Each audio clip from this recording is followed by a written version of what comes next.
La séance de travail entre la ministre en charge de l'intégration régionale, Ingrid Olga Ebuka-Babakas, et le président de la communauté économique et monétaire des États de l'Afrique centrale, Daniel Ona-Ondo, a tablé sur les stratégies d'investissement envisagées et sur le point des préparatifs liés à la prochaine rencontre de cette organisation sous-régionale avec les bailleurs de fonds qui se tiendra à Paris en France.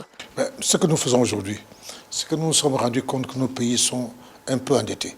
Même si pour la plupart, ils n'ont pas atteint la cote de 70% du PIB, parce que c'est le sommet en ce qui concerne la sous-région.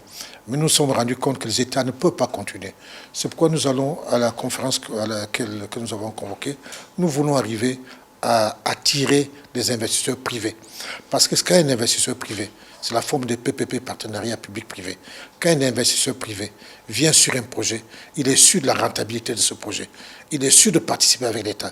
Donc, nous ne pouvons pas vous dire que nous sommes sûrs d'avoir tous les projets, mais je suis convaincu, avec le travail de fond que nous avons fait, avec l'analyse des dossiers que nous avons fait.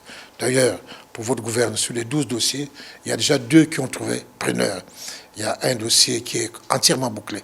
L'électrification entre le Cameroun et le Tchad est entièrement bouclée. Donc nous allons avoir que 10 projets. Ça veut dire que si on ne va pas, vous savez, on dit à la Bible, tapez à la porte, elle s'ouvrira.